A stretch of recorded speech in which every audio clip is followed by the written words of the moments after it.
Gee, footy's a great game. Welcome back to another Carlton analysis, and well, one of the AFL's greatest rivalries delivered again, as Carlton and Collingwood had another match decided by under a goal, in what could only be classed as a summary of Carlton's last month. Carlton had opportunity after opportunity to capitalise, yet lacked the consistent brand that is being constantly emphasised by Michael Voss as a pathway for improvement. And so with Collingwood prevailing from a fine margin sense, it ensured the party for Scott Pendlebury's 400th wasn't spoiled. For the record, I actually don't think Carlton played that poorly. I think Carlton got closer to what they'd see as their identity, but it doesn't make the loss sting any less. Now, first and foremost, even though today's piece is more on the positive side, no one is exempt from criticism. Mitch McGovern obviously didn't kick the winner, but he could have made up for it if he didn't just allow a free run by Jack Cripps straightforward through the pack to kick one this close to goal. Now, common rhetoric is Crippa carried us. The players let him down, but in my view, 10 of his 30 disposals in the middle two quarters, where the damage was primarily done, was, like many others, a part of the problem. On the flip side, people look at his fourth quarter performance in admiration, but I think it's a bit disrespectful to another Carlton player who rose to the occasion. Matt Kennedy elevated his credentials in the second half, so he hopefully never gets relegated to sub again and never gets relegated to play outside of the midfield rotation. He's had a quietly good season, and his performance against the Pies will get spoken about just as quietly. Having played only 50% game time in Blues ranks, Kennedy ended the match 9th for disposals, 6th for pressure acts, and equal 3rd for tackles, with the 3rd most clearances and 3rd most inside 50s. Let's have a look at how Matt Kennedy's performance was shaped in the second half, and more importantly, how this needs to be viewed as a point of strength that the Blues maximise in the run home. So I think Matt Kennedy's strongest areas in this game was of course the contested side, given how he's built and where he plays, but also the run and spread aspect of the game, and his ability to identify space and present as an option. The Blues have various reasons for issues with ball movement, but I can assure you that this game exclusively, Matt Kennedy was not a part of the problem as one of the more assertive movers, and I think that's a good starting point for breaking his game down. There's a really strong example here which goes against the down-the-line style Carlton predominantly played. Matt Kennedy works his backside off to get to the open side. The quickness of the switch helps with this, but Matt Kennedy moving across makes John Noble accountable for him, and you can see that in the verbal cue by the 400th gamer. Here lies the importance of togetherness as a playing group in working collectively to achieve a desired outcome, because knowing Noble's come forward, Charlie Curnow gets on his bike and can take the grab upfield without interference by the Collingwood zone. And of course, that's activated access into the middle to potentially exploit a Cripps-Dacos matchup, which isn't converted from, as could be said for multiple instances in the game. In this example, Kennedy is defending a lead off the kick-in that runs into the open side. Given Collingwood are kicking down the line, Carlton, of course, upon winning it back, could swing it into this area, provided the option presents itself and they accept that option, which is why I was heavily disappointed when Matt Kennedy is clear of any Collingwood attention in the middle of the ground and he wasn't honoured. A perfect opportunity for that very move, which instead ends up with a kick directed at 4 matchups separated by about 2 meters. A shocking waste of space. Again, Kennedy's doing something to a similar degree in the fourth quarter. It's a risky kick, but that is something that Waitering actually did later in the quarter to unlock a goal-scoring opportunity. Quainer is on Mackay, and so this begs the question, would a switch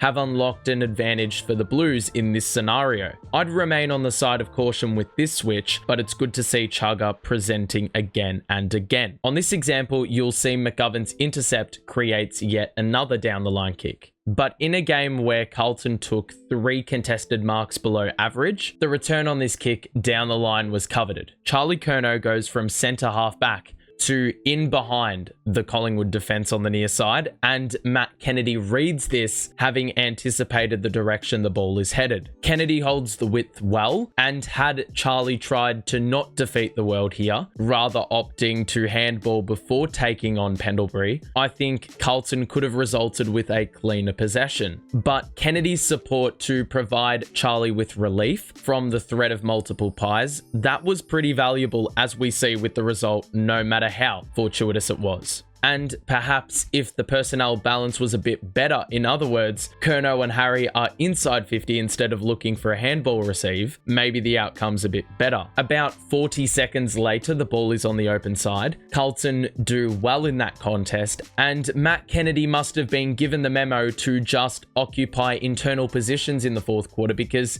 he did this a lot with Carlton's forward half footy later on. This is a good kick by Sard, but tunnel vision is Walshy's arch nemesis here. Needed to continue that diagonal direction change to Matt Kennedy or Newman if you wanted to play it a bit safer. Walshy hits a target, but it's exponentially tougher for Hollands to do the same thing, with Harry in the pocket and Curnow surrounded in a game Collingwood have played Carlton's attacking approach to perfection. Granted, it's not that hard to do. It makes you think, what would a switch have resulted in? And believe it or not, this example is very similar to what caught my eye last week. Kennedy presents as an option from the kick-in on the diagonal. He's perfectly reachable, but just gets burnt multiple times for multiple seconds. Roll over to this week's footage, and here lies the same thing. As the play proceeds, he offers on the Owies kick inside. Then you see as the kick heads further centrally, Collingwood must spread as their zone covers more ground, meaning this little pocket opens up, Kennedy identifies, and he's rewarded for that work rate, as opposed to Carlton kicking to Kemp more shallower on a Hewitt kick. That extra short pass to Kennedy allowed Wiedering to push up and McStay to be split between two. Kemp is open, he can supply a Walsh handball, and more territory is afforded with the space that we've alluded to there being, and Collingwood opting to zonally cover it off.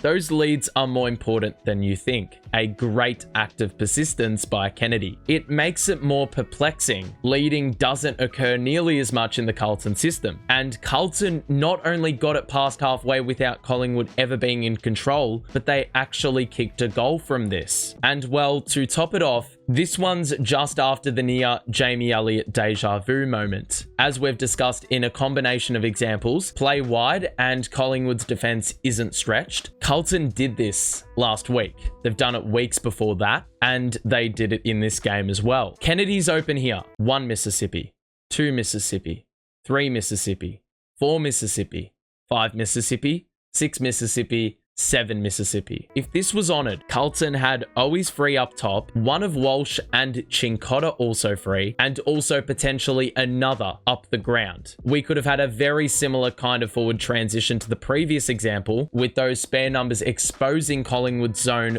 further upfield, had the corridor been used with short kicks and run and carry. Instead, Collingwood are allowed to roll over with slower play out the gate. The runs create a trap that the Blues walk themselves into, because it's now pretty simple. Walshy's either going option A or option B with apparently an outnumber, but it's bait. Quaynor has the short option covered. The longer option requires more air, and you can tell Moore will get across to the second option in easy time, given where he's already stationed prior to Walshy obtaining possession. From an outnumber and an easy kick which could unlock it, to going the long way round for no success, it doesn't make much sense to me. Now, I know Matt Kennedy had fresh legs, but this should be enough proof in itself that he needs to be in the team.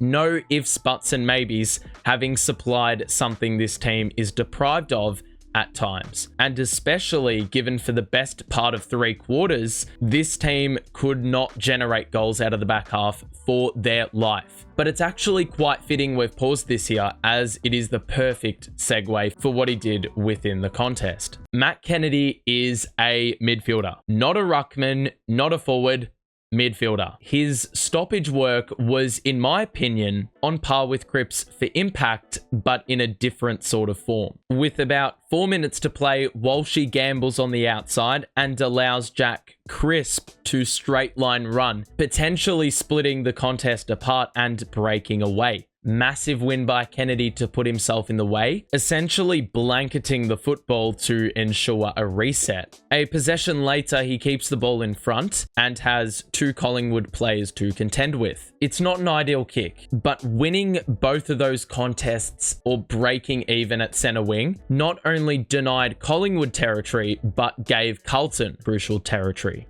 It's equally significant when you consider Collingwood did not possess it in their forward half for the final 4 minutes from this stoppage onwards. And with Carlton wanting to play a high press and front half football, looking for that winning goal, those were a couple huge moments to put the structure in place in order for that to happen. But Kennedy had some more direct score involvements from stoppage. Roll back to this example with Kennedy's multiple leads. Well, not only did he try presenting in the middle, but he also tracked the play after trialing the alternate route. He's nearby on the boundary line. He's near for the Walsh handball, and I imagine they do these foam box close quarters handball drills at training. Because the handball's a bit deeper to Cripps, the shallower option can run by for the handball receive. We noted this in the Giants game with one of those examples to open up space on the far side. And so this movement by Kennedy unlocks the handball chain because that's the handball that connects the more open side to the congested side. Cripps and Kennedy link up as a pair to ensure Frampton's now split between 3. Pendlebury must roll up. They could have gone with another handball to Hollands as per the top of your screen, but ultimately Carlton convert. Cripps did superbly, but he needed that support, otherwise it all falls flat, and Kennedy's proactivity provided that.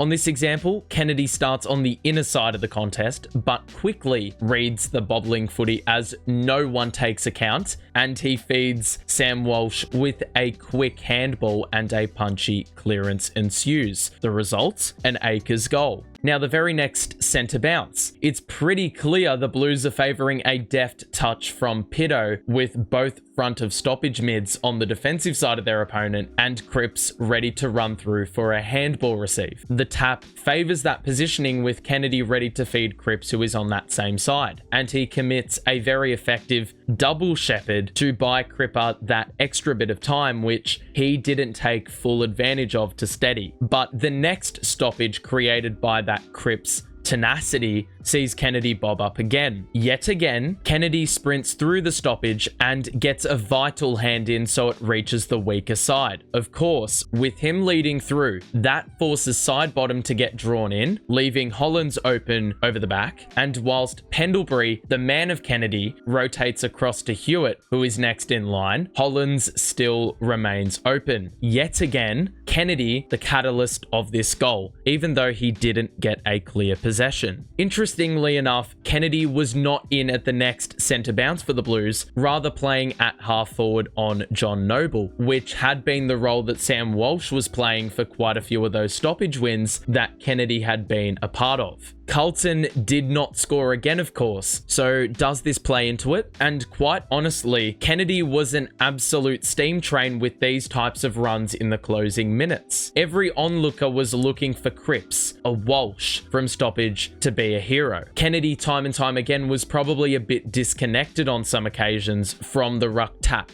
but you could see the vision. So ultimately, whilst Crippa had an absolute belter of a final quarter, you can see just how profound of an impact Matt Kennedy had whilst he was a full-timer in the midfield. Even though, of course, Kennedy had his moments where he left a bit to be desired, like many others on the evening. And if this isn't proof of what stake Matt Kennedy holds in Carlton's chances of ending the regular season on a high, then I don't know what does. I hope you enjoyed this video. Make sure to drop a like and subscribe to the show if you're new, so you can remain tuned for next week's Carlton analysis. Thanks for watching, stay safe, and bye for now.